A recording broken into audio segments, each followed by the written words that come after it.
Welcome to the bold analysis, ladies and gentlemen. There is analysis I want to do here. I think it's an event that happened some time back, but because I'm at home and I've been trying to talk to some few people around here in Siaya and I've just been trying to ask what happened in the last mass action for the last 2 weeks before it was suspended, and what is in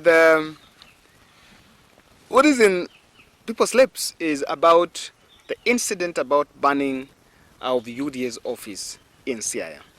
So I want to do a small recap on this, and because I like, when I gather it, I like putting it, of course, the real stories from the ground. That's normally very important. So that moving forward, I think this is a discussion we're going to have about how exactly is the mass action being handled here. Now, what I understand, for those who know Siaya, we're going to Siaya town. Some few meters to Karapul Primary School. Karapul Primary School is close to Siaya town. Is a primary school close to Siaya. Is where that office, that UDA office, is.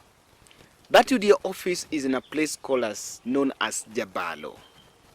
So that office in Jabalo, during the last general election, it was a command center for an MP aspirant known as Kut Kochogo. And it was a command center, and that candidate was vying through ODM. So it was painted ODM, it was painted the orange ODM, and it was where he used to coordinate his campaigns. So after the last general election, of course, he lost in the nomination. After the candidate losing in the nomination, he did not proceed to the ballot as an independent candidate. In fact, he just didn't come out fully to support the MP, Sam Atandi, but just came out and just pulled out of the race on a personal ground, and decided then to leave. So from then, I think he also left that office. And after leaving that office, the UDA guys then hired it. That's what they rented it to be their office. Now, this is an office that was painted ODM, and to some extent it was converted to UDA. So it was painted UDA, and apart from even the UDA painting that was there was a photo of William Ruto there. I think the banner of President William Ruto there, peacefully. It has been there for quite some time. In fact, I was told it was there before that incident, it had been there for 2 months. That's what I have gathered. So what happened? I want us to look at what happened, because I think these stories have not been so much profiled well because the journalists around this place. So I've just spoke to one gentleman who was telling one journalist who was around this place, and was telling me that the very day the mass action in Siaya was being done, of course, Sam Atandi, the area member of parliament, was in Nairobi, coordinating from Nairobi.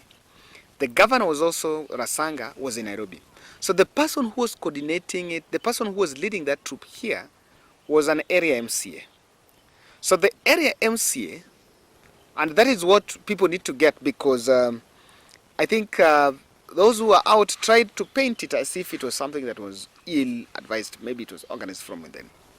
The area MCA, who was trying to coordinate the team, they protested around town.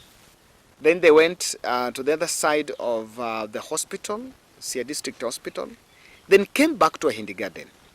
So when they came back to a Hindi Garden, that MCA, the crowd was charged, and they were saying two things. They wanted to go, number one, they wanted to go and take, They wanted to go and take their proposal, their memorandum or something to the county commissioner, which that was also number one. And number two, the crowd was also pushing to take that direction. Then the MCA who was coordinating said he will not be party to that. So from town and the garden, this discussion was already going on that we were taking that direction on the other side of Karapul, which was they were going to protest on that side. But remember, they were just left to protest peacefully. There was no police. Remember, in these other places, in the rural setup like Siaya, like in the town center of Siaya, there is not much of that disruption in terms of even traffic and the flow. There is not much of that disruption because there is even no, the number of people that are there are not that so many.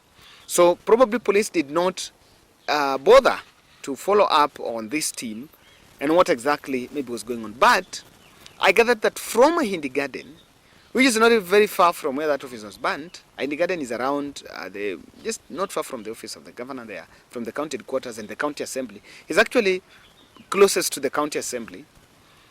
This crowd was charged and they said they were taking that direction. Then the ODM MCA, who was trying to coordinate this team, said blatantly he was not going to be party to that and even left them.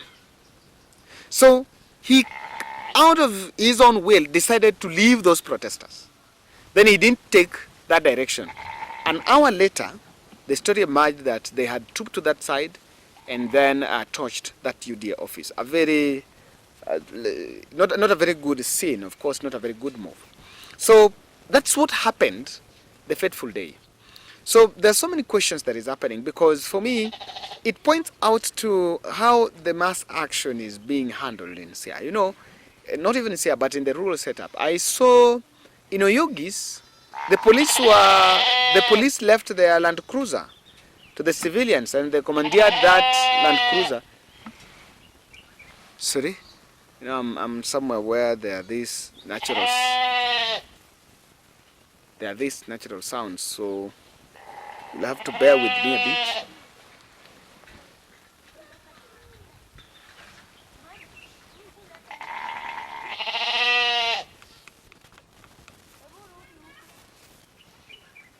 So you have to bear with me a bit because there are a bit of those sounds. So in Migori, there was a problem. In Migori, they could not. They could not get really to a situation of trying to handle because they could not. In fact, I'm told the protesters in Siaya were saying Mandamano bila tear gas is not. So there was a bit of that. But then there is something I see that deliberately in the Luo Nyanza, the police went a little bit so sluggish. They were a little bit slow on the protesters. They did not man-mark the protesters. In fact, they never protected them. Probably it's because the Mandamano was said to be illegal. But in Kisumu, we saw a different picture. We saw different pictures because the protesters really did not find it very easy dealing with the situation. But that said and done, I believe that there was a bit of a perception, and that is a narrative that was to be created.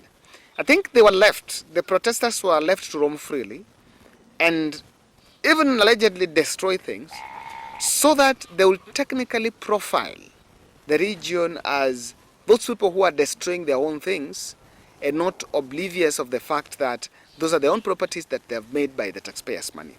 That will be the intention. And probably it was the intelligence behind Kisumu governor saying that he had suspended the Kisumu mass action a day before. It was suspended. Probably the reason behind that was to create, they had intercepted that was to be there. So the same way I see the policeman marking protesters in Nairobi and making sure that trailer team do not get to the CBD, and there are a lot of rules into it. I think that should also be replicated down here so that we avoid destruction of property. If we really mean well, we should actually try very best to avoid the destruction of property, because that's something that affects all of us. I don't think there is anyone who wins when our property is destroyed. There's no one who will win in a situation. But if we tend to have some laxity that we are not seeing the bigger picture, we don't want to agree that, okay, we have a problem and this is something we need to handle and we need to reach a solution, we may not really get to it. So I can really ask those who are organizing, the Azimio fraternity organizing a protest, that they should not allow, because in the Luo region, people just left Rome. And again, be it as may, I even wonder those who are behind making sure that these things happen, like torching an UD office, because this was done in Kisumu and Siaya. Remember, the Siaya one was burnt a day after. The Siaya one was burnt probably after previous mass action banned the UDA office in Siaya. So the spree of that banning was there. There was a bit of that euphoria that because that has been done, this one also needs to be done this side. So I don't support it, but I just believe that the security advisors at the county level and these other levels should be very sensitive and oblivious of the fact that there are some establishments that are politically insecure when there is something like a mass action. Politically insecure. So those should be protected so that we'll avoid this. The truth of the matter here is I don't even know whether insurance can pay up for that. Someone's property has been destroyed in the altar of politics. Don't say in the altar of mass action, it's in the altar of politics.